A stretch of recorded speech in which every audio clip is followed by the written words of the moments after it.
When it comes to fat loss, about 80% of your progress comes down to your nutrition.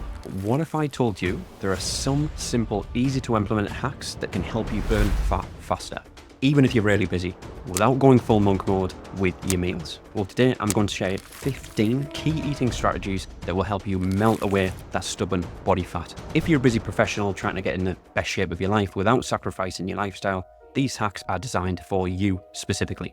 And make sure to stick around until the end, because I'm going to show you how to get your hands on a free body health and performance scorecard to track your progress and take your fitness to the next level. So first off, why focus on nutrition? Well, as someone who's worked with over 1,000 clients over the last 10 years, being entrepreneurs, executives, and busy professionals, I get it.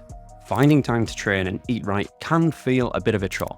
But here's the thing, if you nail your nutrition, you're already winning 80% of the battle. Time's tight, as we all know, and we need to keep it simple. These hacks, which I'm going to share with you, are the shortcut you didn't know you needed. Number one, cut back or avoid alcohol. I'm sure you've heard it before, but alcohol and fat loss go together like oil and water. When you drink, your body decides to prioritize burning alcohol over everything else, like, fat. It also, as we all know, cranks up your hunger, messes with your energy, and makes the next day feel like a foggy mess. If you want to lose fat faster, consider cutting back or going cold turkey, at least for now. As we know, alcohol is essentially empty calories. You're adding calories onto your day, onto your week if you're a big drinker, which is going to contribute towards your intake of calories, which means you're at more chance of being in a calorie surplus. Number two is chew your food slowly and thoroughly. I definitely need to listen to this one a little bit more. I'm not saying you need to turn every meal into a mindful meditation, but try this.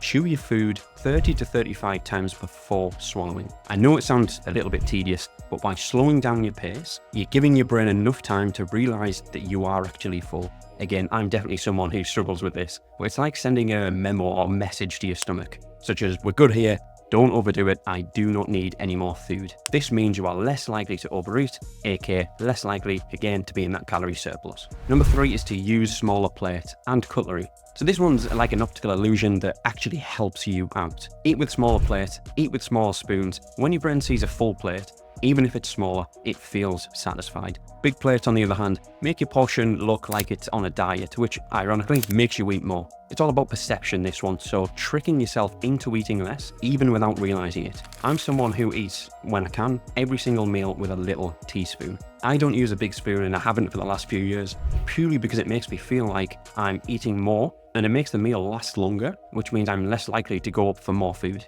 It's a little psychological trick I've been doing for years. Number four is no distractions during meals. This one might hurt a little bit, but put the phone down. Eating while watching TV or scrolling through your emails messes with your hunger cues a little bit.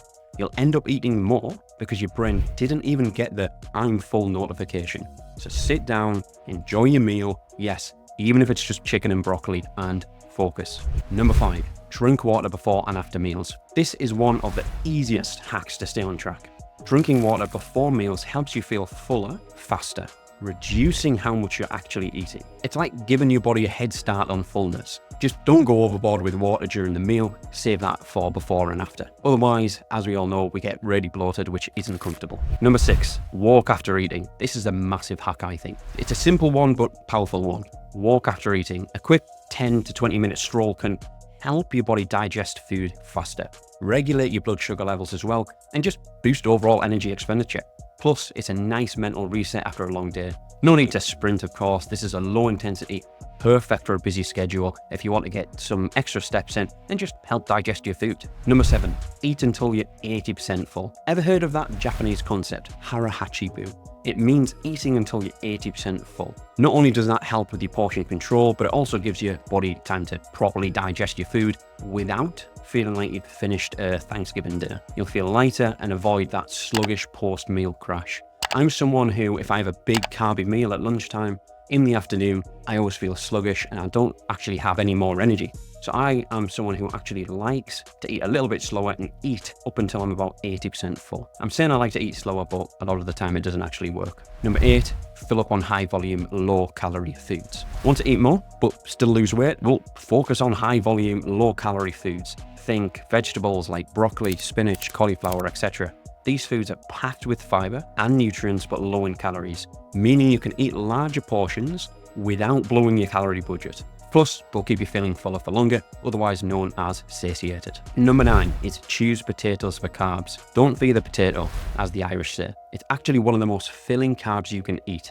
Full of fiber and nutrients similar to the vegetables, potatoes help keep blood sugar levels a little bit more stable and far more satisfying than other carb sources or refined carbs. Just remember, moderation is key, of course, as it always is. Pair them with a lean protein and you've got yourself a powerhouse meal. I always find something like a jacket potato is something which keeps me feeling full for hours on end and isn't actually too high in calories either, unless you slap a load of butter on. Number 10 is soup as a starter. I love soup as a starter. Here's an old school trick. Start your meal with a low-calorie soup. So research shows it can reduce your overall calorie intake by up to 20%. Take that with a pinch of salt, of course. It fills you up before your main course even hits the table.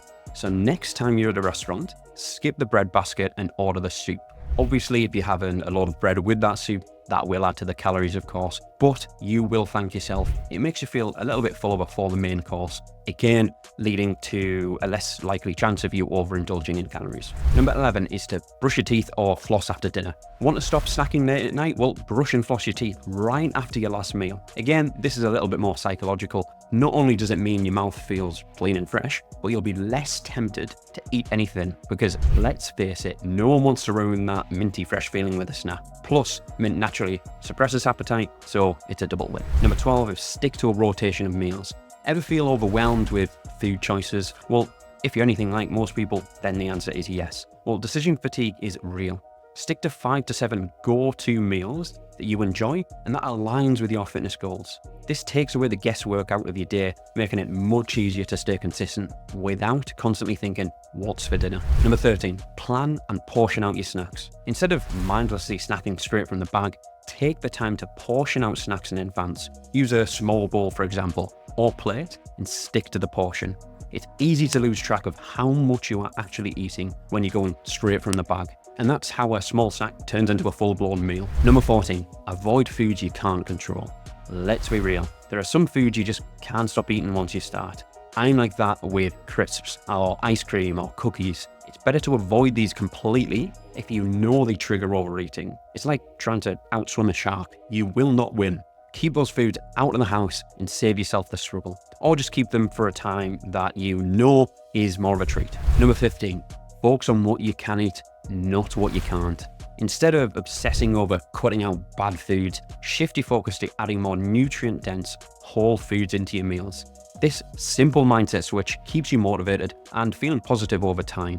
The healthier choices naturally crowd out the less nutritious options. So that's 15 straightforward eating hacks that'll help you lose fat faster, even with a packed schedule if you're a high-performing busy professional. The great thing is you don't need to change everything overnight. Start small, apply 1 or 2 of these strategies and watch how your body responds. These little tweaks add up to big results over time. And if you want to actually take this a step further, be sure to grab your free body health and performance quiz. It's a quick way to assess where you are and get customized tips on improving your fitness, nutrition, and lifestyle, all without sacrificing your schedule. The link is in the description. Oh, and if you're still hungry for more fat loss tips, be sure to check out my last video where I go over the essential habits to get in better shape than 99% of people. Click over here or over here, and I'll see you over there.